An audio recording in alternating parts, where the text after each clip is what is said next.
Welcome to the CTA podcast. Join us as we critically examine the ideological capture of the psychotherapy field. Here we discuss better, common humanity proposals for a fairer society. Our discussions are thought-provoking, and our guests are from diverse backgrounds, bringing unique perspectives to the table. This is the CTA podcast with your hosts Jaco van Zyl and Christine Siefen. Hello, welcome everybody. We have Dennis Relojo-Howell with us today. I hope I got that close enough to on target, who's the managing director of Psychreg. And we are happy to have you to talk about what your experiences have been and what this book that we've put together. We would just love to hear a little bit about your background and what you've been working on, and a little bit maybe about why you decided to contribute to the book. Well, first off, thanks Christine and Jaco for having me. I'm Dennis. Yeah, you got my surname right, Dennis Relojo-Howell. I'm the managing director of Psychreg. So Psychreg is a mental health website. So it's a digital platform where I publish a range of news and commentaries within the themes of psychology, mental health, and wellness. So I'm not a practitioner, but my, shall we say, relationship within the mental health landscape is predominantly based on my first-hand observation of how, the mental health landscape operates, not just within psychology, but globally. I wrote a chapter about how CSJ, critical social justice theory, negatively impacts suicidal behavior in men. And the reason why I wrote that is because I'm involved with a male psychology section of the British Psychology Society. I've attended their conferences, and also within my work as the managing director of Psychreg, I've just realized that there's something amiss when we talk about mental health, particularly mental health of men, and of course, mental health of white men.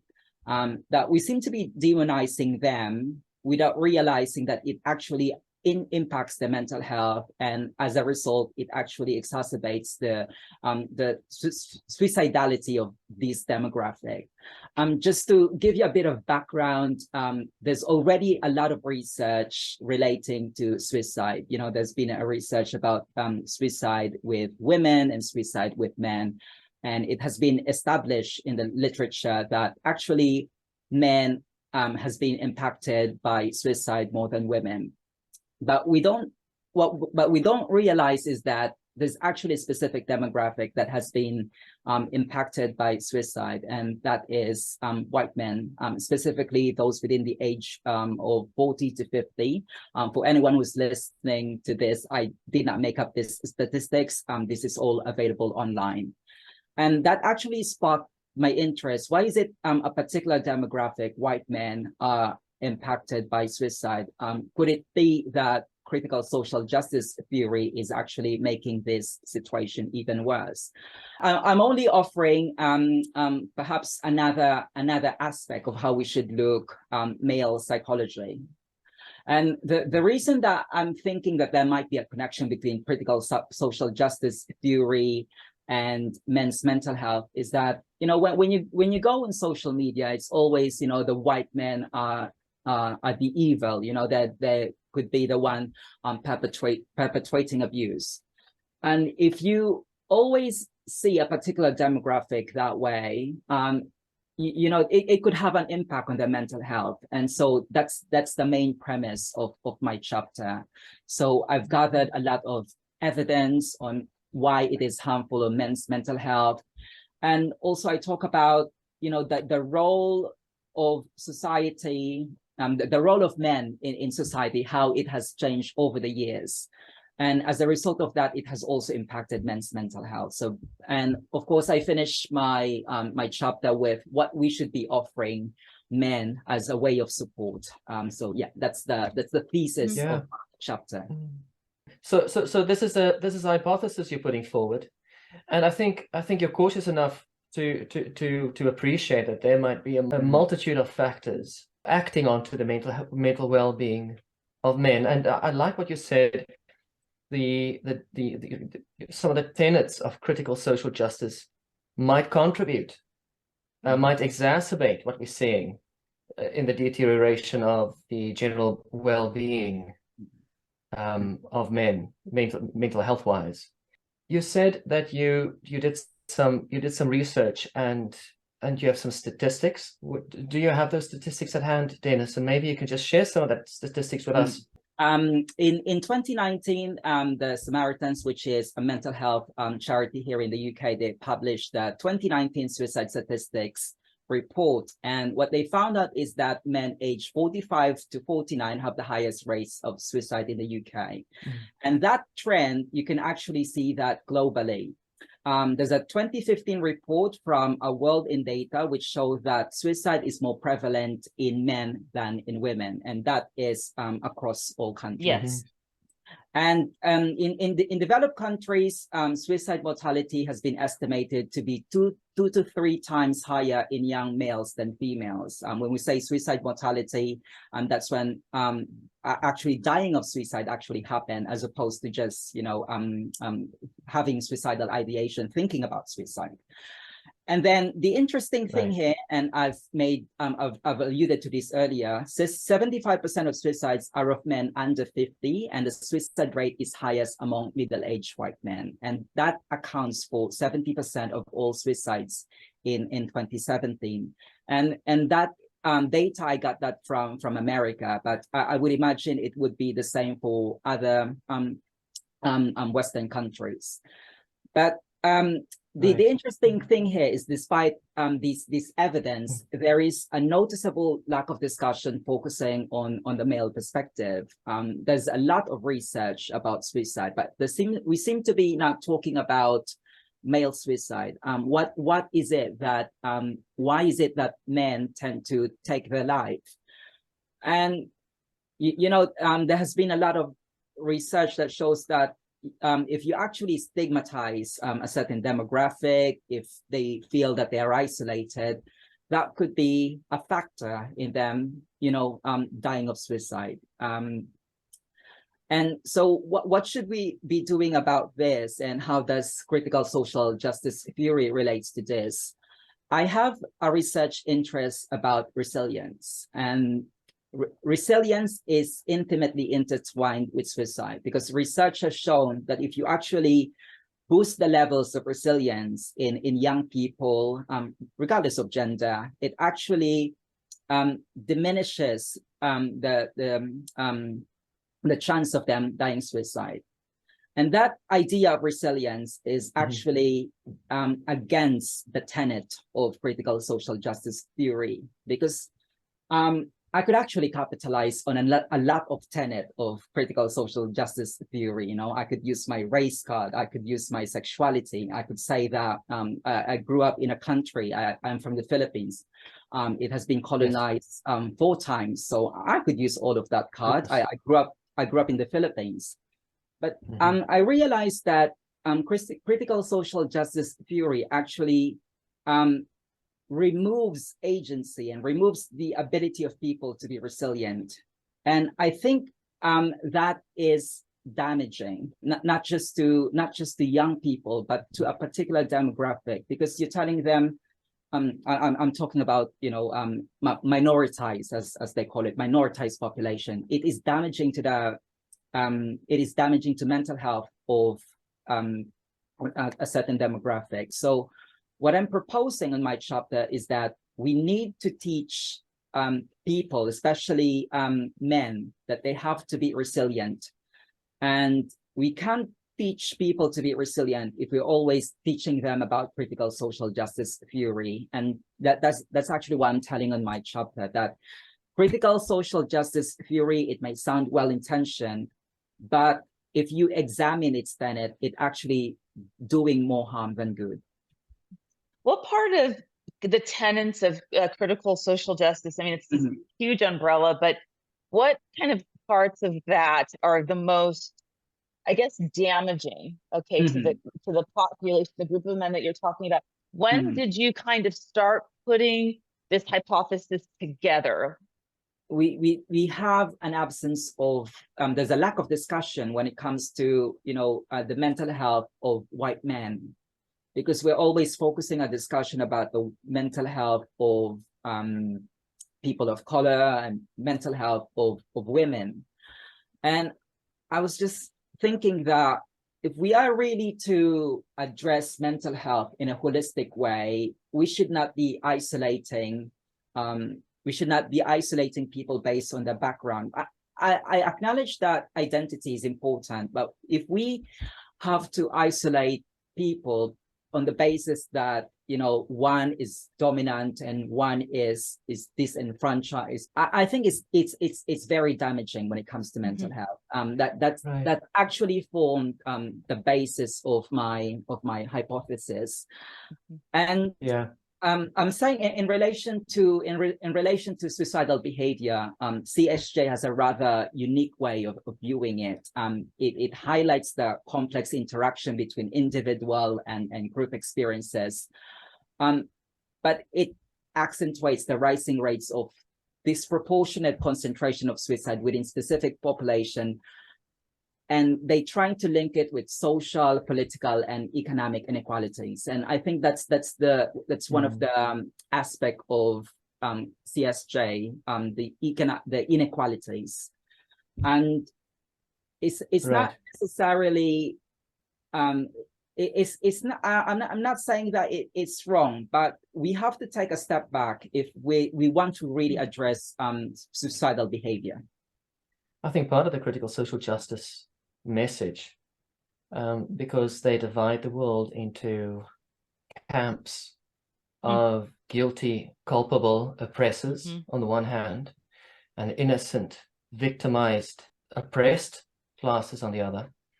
And then by virtue of that classification, they also assigned moral culpability for men to be assigned to that classification as morally culpable merely by virtue of their genes or by virtue of their sex is a condemnation right at the moment of birth.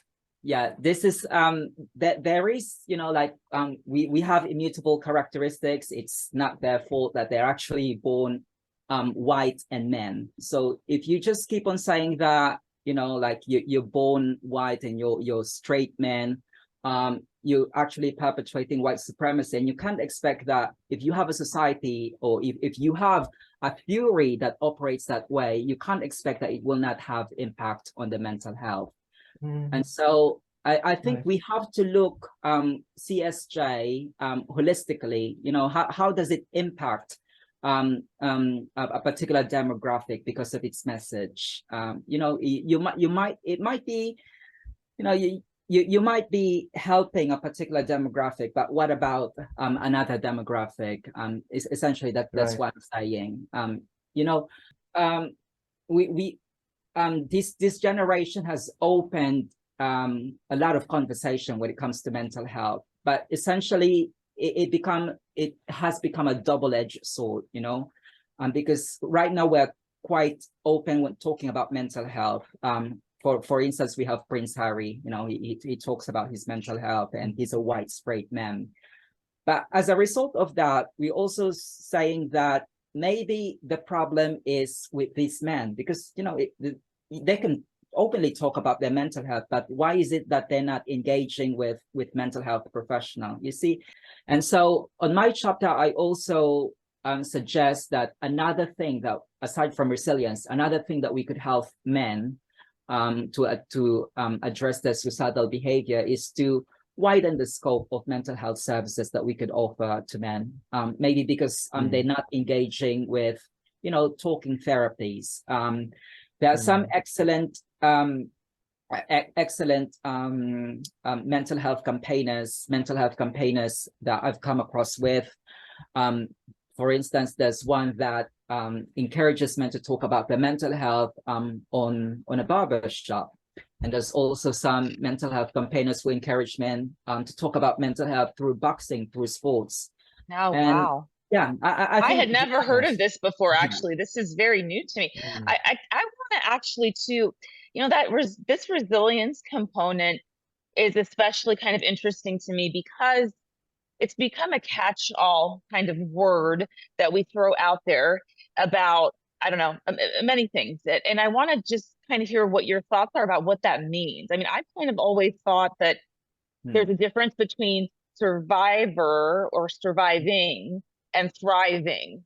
And that difference is the resilience component. But I'd like to hear from your perspective what that means, because it's such a core piece of treatment for trauma and for people who are actually suicidal, right? One of the protective factors would be their level of resilience. So it just, give us just a little bit about what that looks like. The interesting thing about resilience, because in preparation for this chapter, I read a lot of academic papers relating to resilience. Resilience researchers themselves cannot define what resilience is. They don't know whether it's a process, it's a skill, or is it a trait, or is it something about genetics, and they have different definitions of resilience. But when you talk to lay people, they could, they pretty much know what resilience is. It means being able to bounce back. And I think that's one of the most common metaphors that people attribute to resilience, the ability to bounce back. And as you put it earlier, Christine, to thrive and to flourish. And that's also what I mean by resilience in this context, to flourish in spite of adversity, in spite of people demonizing you, people thinking that you've benefited from colonialism and white supremacy. That's what I mean, that perhaps we can teach men to bounce back, to kind of reflect on themselves, that they have the ability for personal growth. And the reason why I say that is because I used to work as a teaching assistant at a local college, and I live in Essex here in the UK. And most of the students that I support there are actually white men. And these men, I asked them, what do you want to do after college? They said, we don't know. And they don't seem to have the idea that they can go to university. They feel that it's not actually for them. And that anecdote actually matches the statistics that we have in the UK. The least likely to go to university in the UK are actually white men. Wow. And the reason for that is, we kind of, you probably have this in America, Christian. I'm quite sure that you have the affirmative action as a result of trying to elevate one group. You're actually forgetting, or you have kind of unexpectedly targeted a particular demographic from having access to higher education. As a professor, kind of on my end, the people that had the hardest time going through the clinical psychology program were the white men. They were the ones that felt they couldn't speak up, right, in class. They were demonized, just continuously. And that was something we had to take into account, even statistically, on who we admitted into the program, because I worked on the admission side also. So what you're talking about sort of kind of clicks for me, how many white male students I had that came to me that said they were depressed and even sort of traumatized in a sense by the program, that were in this age group you're talking about. Actually, there are men that were second career. I had a lot of second career students in the program I taught. Usually people were older, they had a change of career. It wasn't the first thing they were doing, but that piece, those men that I saw and met with that became, or that were my advisees, if you will, were within that very same age group, second career, and talking about the amount of depression that has escalated and elevated to such high levels while they're in a program to become therapists. So it's kind of matching a little bit what their internal experience is based on what's incoming, especially in America. It's very clearly out there. I think we're probably one of the leading country, I think, of affirmative action and of some of these kinds of other ideas of critical social justice in general, demonizing white men and other groups, but white men in particular. And so that's what I saw, even among the students, that they were very depressed. And several of those male students didn't think they'd be able to continue, not in the program, that they were afraid. They became afraid to talk, afraid to participate. That was scary. Absolutely. And of course, it has serious consequences within the mental health services. Of course, if you have less men who are going to have qualifications such as, counseling, psychotherapy, and psychology, and all of that, you would have less men to be offering those services. We actually thought that men might not be engaging in mental health services, and that might be one of the reasons, because they seem to be having difficult time looking for people who they think might actually be able to relate to them, because most of the mental health professionals that we have, as a result of most women going to university, are actually women. So yeah, that perhaps that's another effect of critical social justice theory, because you're kind of demonizing them. As a result, they don't go to university because they think that you used to be overly represented at university, and now we have to give this to the population. So I can hear that there might be a multitude of factors playing into this phenomenon, and we all exist at an interface with society around us. We're not just individuals, like that expression says, no man is an island. So it would be unreasonable to expect that people should flourish in total disregard of their environment. I appreciate that. And that is, I think, where we can give the devil its due in terms of critical social justice. Now, there is a focus on environment, but there is also a problem when we focus so much on environment that we totally exonerate the individual of their accountability and their responsibility to also be creative and manufacture their own sense of purpose. It's not one or the other. I think it is a combination of both. And there are many factors, both individually and personally on the one hand, and environmentally on the other, that contribute to a phenomenon. But I agree with you, and I take your point, that we have a whole population, a whole demographic of people suffering underneath our noses. But because of this perceptual blindness that has been created, this filter, this social filter, that we can only view men, or we have this bias towards men, that they're oppressive and that they're brutish, and all the other negative things tagged along with this characterization. Because of this, we do not recognize, we do not adequately attune ourselves to the actual needs of men. And that is problematic. That is negligent. I mean, are we seeing a difference here between heterosexual white men, gay white men, or are they all lumped in the same category? Yeah, that's an interesting question, Christine. The reason why I predominantly focus on white heterosexual men in my chapter is that because, critical social justice theory operates on it's like what they call an Olympics oppression. And in that Olympics oppression, the white straight man doesn't have a card to play. And so they cannot benefit from the critical social justice theory. Whereas I'm a man, but I can play the gay card because I'm openly gay, and I can also play the race card because of my ethnicity. And so I could still use those, exonerate yourself, remove accountability. You could blame your thing. You could blame things on these white heterosexual men. That's the reason why I focus on white heterosexual men in this chapter. And I don't have the agree. escape. See. I agree with the point of Jaco. That's it kind of sound well intentioned, but sometimes it really doesn't apply to you. Like, for instance, the word minority, like, because they call me like I'm a person of color, I'm a minority, but it's such an abstract term because I travel a lot. I just got back from Thailand.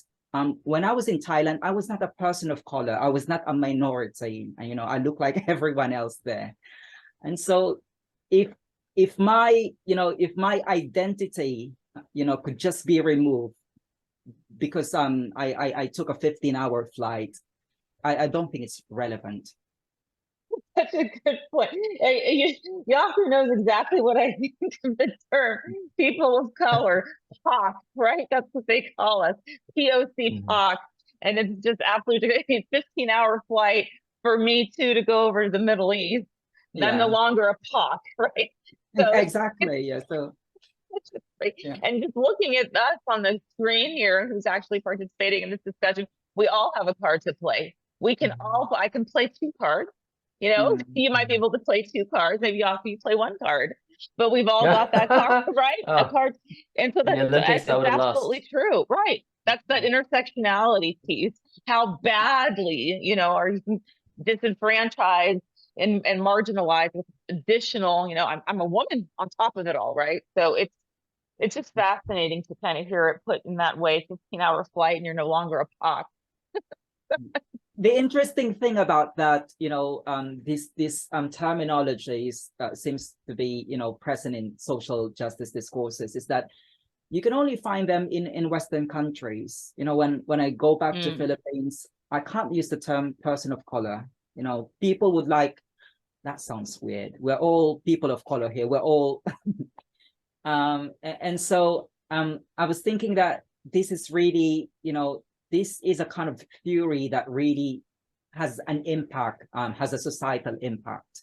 And as a result of that, it has also a mental health impact. So that's one of the things that I discuss in my chapter.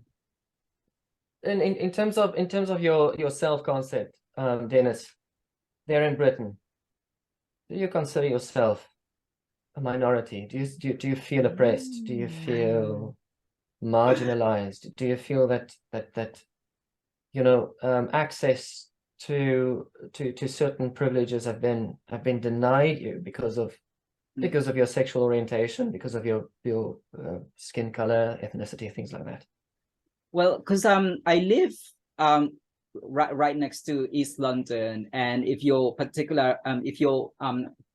familiar with the demographics of East London, you can't call me a minority here because everyone pretty much have the same skin tone as me. Actually, my partner is white British, and at one point we walked in East London. It was like I stick like a sore thumb here because he's the only white person in the street. Yeah, but to address your point, Jaco, I don't really feel oppressed in this country. I live in 5 countries before coming to Britain, and I have seen far more racism in Thailand. And of course, this is just my observation. I'm talking about how Thai people actually treats people from Burma, from Myanmar, and that's one thing about that we don't often talk about. We don't often talk about interracial racism. We don't talk about colorism. Actually, in Philippines, I've experienced a lot of colorism, and I've experienced more colorism than actually racism.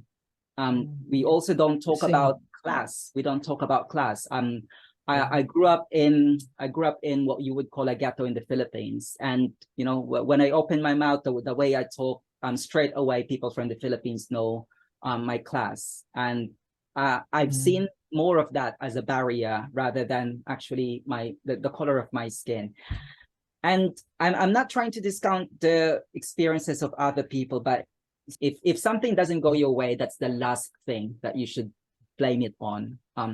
You have to consider other things why people are treating you differently.